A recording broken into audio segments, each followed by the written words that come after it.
Oi? Bom, hoje eu vim falar um pouco sobre o livro Imaginação Educada, do Northrop Frye. Bom, o Northrop Frye, ele é um crítico literário canadense, e esse livro é uma transcrição de algumas palestras que ele deu nos anos 60 sobre literatura. Então, esse livro gira em torno da literatura. Vai falar sobre a importância da literatura na construção da nossa sociedade e como a literatura tem um papel fundamental na própria construção do que é ser humano e nas relações que temos com as outras pessoas.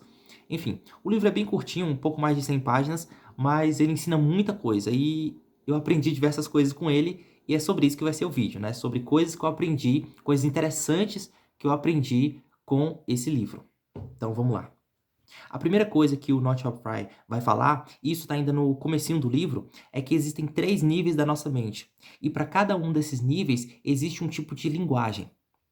O primeiro nível é o nível da consciência e da perceptividade. E a linguagem que se manifesta aqui é a da autoexpressão, onde há a distinção do eu com o restante do mundo. É nesse primeiro nível da mente em que há a percepção de que o eu é diferente, é separado do mundo externo. E mundo externo aqui é tudo que está além da minha mente, tudo que está além da minha imaginação. Então, por exemplo, essa xícara pertence ao mundo externo, ao mundo fora do eu, né? O segundo nível é o da participação social. E a linguagem aqui é a do senso prático, onde se manifestam todas as conversações profissionais, técnicas, científicas, religiosas, enfim. É onde há interação entre as pessoas, tá? Já o terceiro nível é o nível da imaginação, que produz a linguagem literária, das artes, dos poemas, dos romances, enfim. Outra coisa interessante que o Northrop Frye vai falar no seu livro é que as nossas reações emocionais em relação às coisas que vemos e interagimos no mundo, elas variam do gosto disso e o não gosto daquilo, né? O primeiro estado de gostar das coisas representa um estado de identidade e correspondência. É o sentimento de que o mundo ao redor faz parte de nós. Mais do que isso, de que não há diferença, não há separação entre o mundo externo, o mundo natural, e o eu, a minha imaginação. Já o segundo estado o estado de não gostar das coisas, né? A reação de não gostar das coisas representa um estado de consciência, onde há de fato a percepção da separação entre o eu e o mundo externo. E ele vai dizer também que é justamente nesse estado, no estado de não gostar das coisas, né, na reação de não gostar das coisas, num estado de não conformidade, é justamente aí que vão surgir todas as artes, em especial a literatura. Ele vai dizer que a literatura surge justamente quando o não gosto disso se transforma no não é assim que eu gostaria que isso fosse. E nesse sentido, a mente criativa se assemelha muito à mente neurótica, uma vez que as duas estão insatisfeitas com o mundo que veem, com a realidade que presenciam e acreditam que um outro mundo, uma outra realidade deveria estar no lugar desta. E de certo modo até acreditam que estão.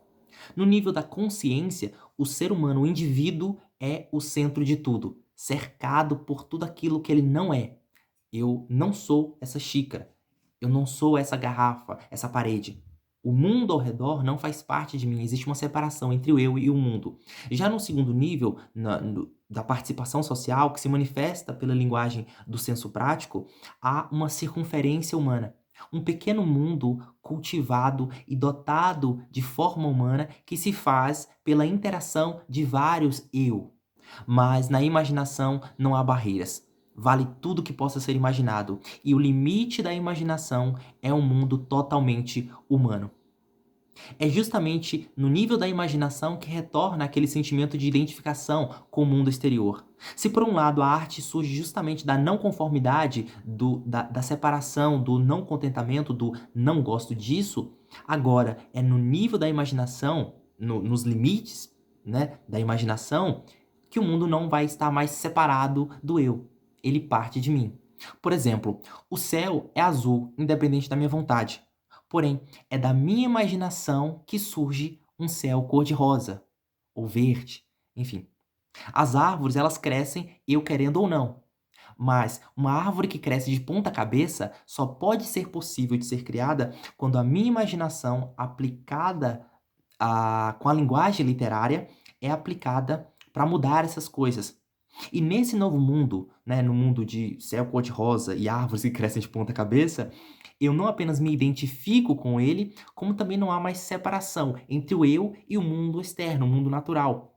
Uma vez que toda essa nova realidade, esse novo mundo, partiu da minha imaginação, partiu de mim.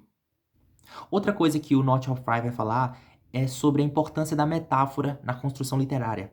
Ele vai falar que a metáfora ela é usada pelo poeta não com o objetivo de descrever o mundo como ele realmente é, mas sim um mundo absorvido e possuído pela mente humana, ou seja, um mundo que é visto pelas lentes da linguagem literária. Nesse sentido, a metáfora e o símile, que é a comparação, seriam ferramentas usadas pela imaginação para criar identificação e correspondência entre o mundo externo e o eu, a minha mente, né? Como uma tentativa de fazer com que a minha mente e o mundo externo falem a mesma língua. Outra coisa interessante que o autor vai falar é que nenhuma sociedade humana é tão primitiva que não tenha nela nenhuma espécie de literatura. O único, porém, é que em algumas civilizações a literatura ainda não se desenvolveu o bastante para se distinguir de outros aspectos da vida social, como da religião, dos rituais, das cerimônias sociais, enfim. Porém, com o passar do tempo, o caminho natural é que a literatura se distancie, se contraste cada vez mais desses ritos e se apresente como uma forma, ele vai dizer que é como uma moldura imaginativa que foi a responsável por moldar, por criar e dar forma a esses mitos, a esses rituais. O autor vai dizer também que os deuses, vistos a partir da linguagem literária, moldados pela imaginação, vão se tornando, com o avanço da literatura nessa sociedade, vão se tornando lendas, em mitos e, por último, na ficção. Já os rituais e as danças vão tomando formas dramáticas e acabam se tornando formas teatrais independentes. E os poemas, que antes eram usados em ocasiões específicas, acabam se tornando estilos literários e formas literárias tradicionais. Outro ponto importante que o autor toca é sobre a inspiração.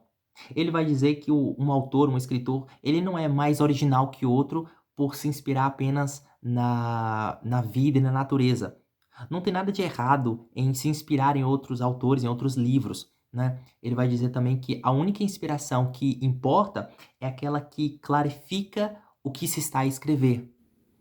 Além disso, toda literatura parte de uma outra literatura. E uma forma literária mais moderna, tida como mais moderna, surge a partir de uma outra antes dessa. A alusão permeia toda a experiência literária. E se não conhecermos as histórias que inspiram e, por consequência, fundamentam os clássicos, como, por exemplo, livros religiosos, mitos, as epopeias antigas, todo o conhecimento grego, romano, a gente nunca vai avançar, a nossa literatura jamais vai avançar. Da mesma forma que o conhecimento matemático não pode avançar e ir para coisas mais complexas enquanto não soubermos uma tabuada de multiplicação. O que se aprende disso tudo é que todas as formas literárias têm uma linhagem e podemos traçar essa linhagem até os primórdios da imaginação humana. Somente uma prévia experiência literária, uma experiência com a literatura, pode fazer um escritor querer escrever.